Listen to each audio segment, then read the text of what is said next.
fallen viewers, and welcome to the Playroom. I'm Woody, and today we're doing a triple review. We have the G.I. Joe Classified Series number 23 Zartan, the PulseCon exclusive Zartan, and the G.I. Joe Classified Series Retro Zartan. Before we begin, if you are enjoying the content I'm putting out, then hit that subscribe button, and you can check me out on social media for my other updates and content. Link to it in the description below. And if you're in a position to help out my channel financially, I do have a Patreon. Link to it in the description below. You would have my eternal gratitude if you supported my channel. With that said, let's kick it off. Mouthful of a title aside, I am really happy to talk about these figures, as while they may be the same sculpt, there are plenty of differences about them. So let's just start with number 23, the original Zartan. So the original Zartan is a good first attempt at him. This is right where I believe Classified was still trying to get their footing, but you can definitely tell they were trying to go for a more realistic coloring on him, which is why he's got a lot of browns and not the bright colorfulness that the cartoon had. This is a more grungy, been in the swamp kind of Zartan, and for the longest time I was okay with it. But as the line kept going and going and we kept seeing more colorful characters come in, it did really stand out as a boring version. But for what we were given, it's pretty good. There's plenty of sculpted detail. The colors, while they do blend in, do work for him. I do like the subtlety with the armor bits. That face sculpt looks pretty good. Now, I do have my qualms with this figure though, with some of the sculpting. The belt is definitely a contender for me because it has the knife holster. And if you remember my top 5 worst G.I. Joe video, link in the description below, I did put him there because, well, the knife would be sticking out while it's in the sheath, did not really look good, it kept hitting the arms, and this is the one that has the snake head and monkey paw. And those issues do plague this figure. I've almost lost the snakehead or monkey paw more times than I can count. But with those being the really two big qualms for the sculpt for me, it's not that bad. It's annoying, but I can learn to tolerate it. I'm honestly surprised I can take his look seriously, especially with that exposed midriff. But still, it is really well done, and I do like it. Just wish some things could have been fixed.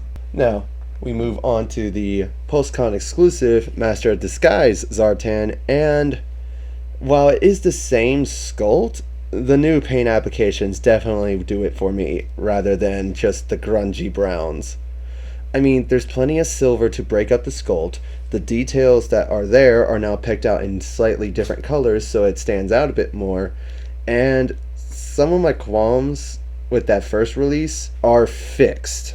For example, there are no monkey paw and snake things, so I don't feel obligated to attach them to him.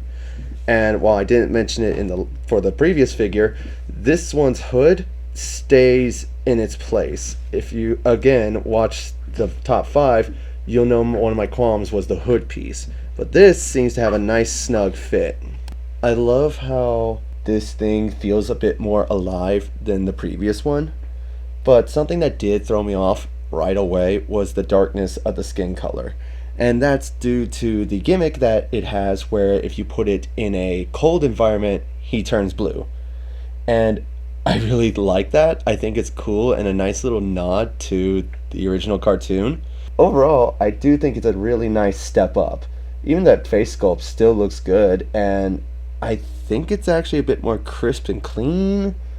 I might just be thinking that because I prefer this version, but still, I'm happy with it, and this was definitely a grail piece for mine, so I'm super happy to have him on my collection shelf. And now we take a look at the retro version, and this one is definitely a lot more cartoon accurate, with its bright vibrant colors, the blues, the nice rich color brown, even the face sculpt having those green eyes. It's definitely more akin to the cartoon, and I believe the original toy as well, but it works. I think this is a really nice, well done Zartan, And if you're not a fan of the other two versions, this one should definitely tickle your pickle in terms of a really good Zartan. This is honestly my second favorite one. Now, the articulation for all three, since they are the exact same figure, it is going to be the exact same for all of them. You have a ball hinge at the head as well as at the base of the neck. The hood can get in the way of that, so keep that in mind. The arm can do a full 360. He can raise his arm up or about 90. That armor can get in the way. He's got a bicep swivel, double elbow bend, and then at the wrist he has a swivel and an up and down hinge on both hands. For the chest, he can lean forward pretty well and back pretty well, and he's got a ball joint at the waist. For the legs, he can kick up pretty well and go back just a little bit, but he can kick outward. Now, word of warning, you may have to lube up your Zartan at the ball joint at the legs because, well, you have a high chance of ripping them straight off. This was when Hasbro didn't exactly get their tolerances down yet, so do be wary of that. He's got a thigh swivel, double bend at the knee, a boot swivel, and he can go up and down at his foot and a lovely ankle pivot. The posability on him is pretty great. You can get him in some really nice dynamic poses, which are enhanced by the accessories. Now, let's just go over the common ones first, that all three share. He's got his knife, he's got his laser pistol, backpack, and then that disguise mask.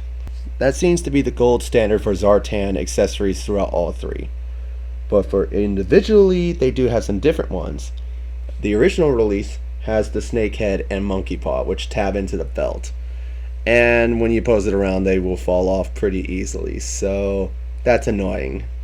For the retro one, he comes with a display stand, so that's nice. The Master of Disguise one, however, that's where all the accessories definitely come into play. He's got a lot of different head options, including 2 extra masks, a skull mask, and then he comes with a Snake Eyes head and Storm Shadow head. Now the Storm Shadow head on mine, I can't get all the way on the ball, so I don't know what's going on with that, but I'm not going to display him with that on anyway. He comes with an Arashikage quiver and bow. Now that was just reused from number 14, the Arctic Mission Storm Shadow, but still, it works here. And then finally, he's got a sniper rifle, and this is a really nice looking sniper rifle. It looks high tech, but it doesn't look too futury. Plus, this would get reused for the Arctic bats. So it's nice to see that this cool looking weapon does get used again in this line, because it would be a waste if it didn't. What I also like is that you could take the suppressor off in case he wants to decide to be known that he's out there. Which, how vain he is, he would. The accessories on this set definitely warrant it being a deluxe, and with the color changing gimmick, definitely warrant it being an exclusive. But out of all three, I do have to say that the color changing one is my favorite, the retro being second, and the original being dead last. It was great for a while, but these two I feel are better. For comparison, here he is with fellow Dreadnought Buzzer and his sister Zarana. Overall, these Zartans are great in their own right, and they do bring something unique to the table for each version, with the first one being a more realistic, grungy look, the second one throwing in some more colorful attributes, and the third one being a straight up cartoon version. So yeah, I do like each of them. They are really cool, and if you're interested in the Zartan, you got plenty of options to choose from. It just comes down to personal preference. But like I said, 2 of them are going to be really hard to find. The Master Disguise one, you're going to have to go on eBay for that one like I did and get ready to cough up a pretty penny for that. The retro one, I managed to get when Hasbro Pulse restocked, so maybe you'll get lucky, but if you're not, happy hunting on eBay.